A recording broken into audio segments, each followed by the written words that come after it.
Assalamualaikum warahmatullahi wabarakatuh. Bertemu lagi dengan saya di channel Tadris IPS IAIN Kudus. Di sini saya akan membahas tentang COVID-19 dengan judul Kedisiplinan Kunci Kebangkitan Bangsa Zero COVID-19. Oke, pada kesempatan hari ini saya perkenalkan dulu, berikut biodata saya. Nama Muhammad Nurul Yakin, ya. Saya mahasiswa Tadris IPS A 2017 IAIN Kudus. Oke, COVID-19 apa dampaknya? Cari tahu kita ya. Apa dampak dari COVID-19 ini, terutama untuk bangsa Indonesia, ya kan? Oke, selanjutnya tentang COVID-19.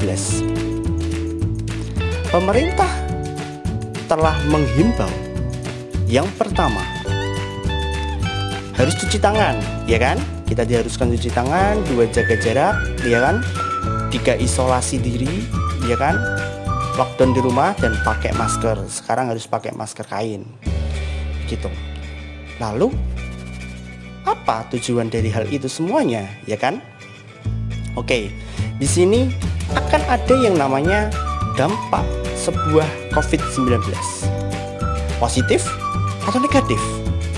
Nah, apa dampak dari positifnya kan begitu? Pertama, ini kita mulai bisa jaga kesehatan, ya kan?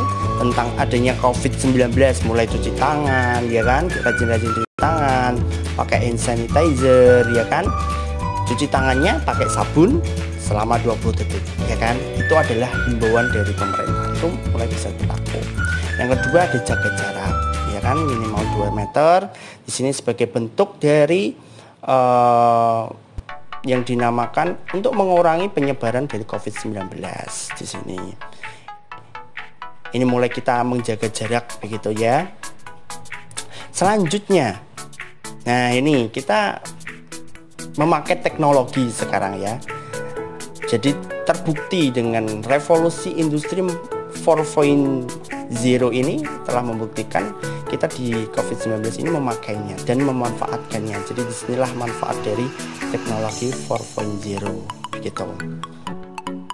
Ada masalah dari hal munculnya COVID-19, yaitu remisi, ya kan? Remisi untuk para narapidana. Nah, itu bagaimana ya? Mari kita lanjut untuk pembahasannya. Nah, ini nanti kita akan membahas tentang patologi sosial yang diakibatkan dari COVID. Adanya remisi bagi narapidana. Apakah tepat, ya kan? Narapidana dikeluarkan karena memang ketakutan kalau di dalam lapas nanti akan adanya penularan COVID-19. Apakah tepat pemerintah mengambil kebijakan tersebut? Pertama, kita harus membahas terlebih dahulu beberapa yang dilakukan oleh pemerintah. Pertama ada work from home, sekolah ditutup, terjadinya PHK akhirnya, ya kan? Kerja-kerja ditutup. Ketika narapidana ini dikeluarkan, banyak bertebaran berita, yaitu pencurian. Selanjutnya di lain sisi ada permasalahan tentang pulang kampung atau mudik, ya kan? Nah, ini menjadi pertanyaan. Ada istilah pulang kampung atau mudik. Ya benar memang. Sebelum hari raya mungkin katakanlah adanya PHK, akhirnya pulang kampung. Tapi ketika itu adanya mudik begitu. Nah, hari raya sendiri itu ada 2 problem. Yang pertama, sebelum hari raya pasti mal-mal itu pasti akan ramai. Adanya mudik. Nah, ini adalah sebuah permasalahan yang dimana nanti akan semakin menyebarluaskan COVID-19. Oleh karena itu, pertama, himbauan pemerintah harus kita laksanakan. Cuci tangan, ya kan, pakai sabun selama 20 detik. Ini adalah sebuah solusi. Ketika memang kita tidak bisa melaksanakan lockdown secara penuh, maka ini himbauan yang harus kita laksanakan. Jaga jarak, ya kan?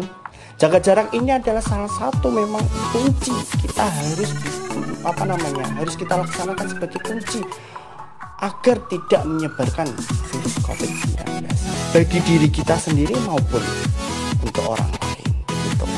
Karena belum tentu kita sehat, belum tentu orang lain juga sehat gitu. Dan di rumah aja, ini harapannya. Kenapa tidak ada yang mudik? mudik, tidak adanya sekolah dan lain sebagainya, itu adalah bentuk dari usaha pemutusan rantai penyebaran COVID-19. Mari kita terapkan, ya. Kita terapkan himbauan pemerintah ini. Kita kerjasama. Pernah kita mendengar sejarah kita, kok kita sampai merdeka di tanggal 17 Agustus 1945? Kita perlu mengilhaminya. Peristiwa-peristiwa apa yang terjadi? Pandemi ini butuh kerjasama, ya kan? Nah, kita lanjut pada solusi pandemi COVID-19. Karena tadi adalah merupakan bentuk patologi sosial, yaitu pencurian yang diakibatkan dari PHK dan remisi penjara yang diberikan oleh pemerintah.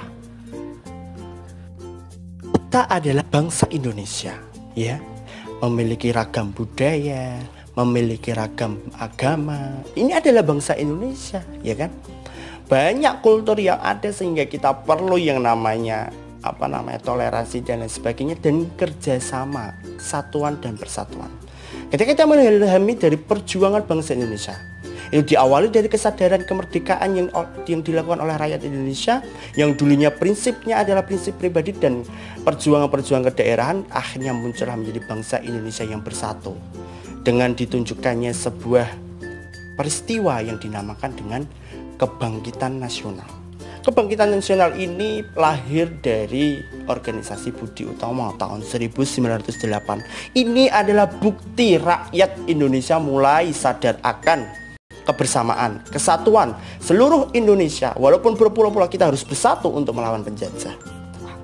Akhirnya kesatuan tersebut bangkitlah pada peristiwa Sumpah Pemuda yang berbangsa Indonesia satu, bangsa Indonesia, bertanah air satu, tanah air Indonesia, dan berbahasa satu, bahasa Indonesia.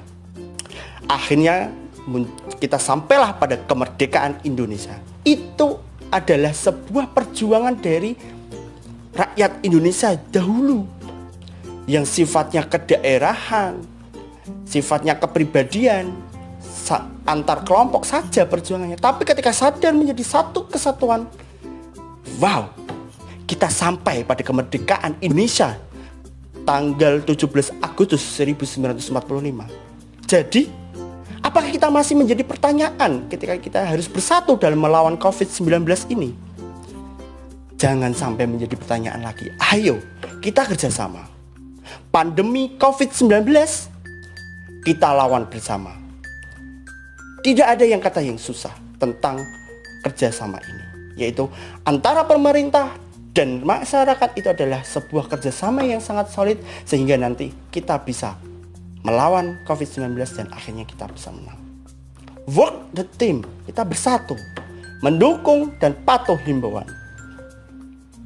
Memang benar kita memiliki ideologi masing-masing, kebudayaan masing-masing.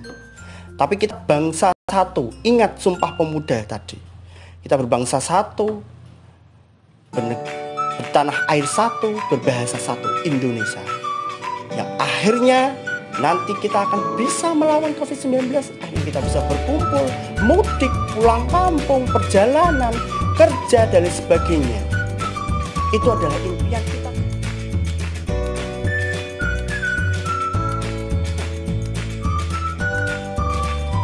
Demikian adalah perjuangan kita harus melawan COVID-19. Mari kita bekerja di rumah, belajar di rumah, dan beribadah di rumah untuk bisa memutus rantai penyebaran COVID-19. Mari kita bekerja sama dalam satu nusa, satu bangsa. Sampai jumpa dengan saya untuk diskusi selanjutnya.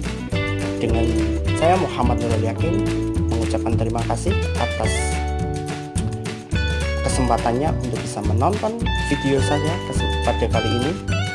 Dan jangan lupa subscribe ya channel Tadris IPSA. Dengan demikian saya sampaikan sekali lagi, thank you untuk semuanya. Sampai jumpa, selalu jaga kesehatan, ikuti anjuran pemerintah, pakai masker, cuci tangan, jaga jarak. Semoga pandemi COVID-19 segera berakhir. Wassalamualaikum warahmatullahi wabarakatuh.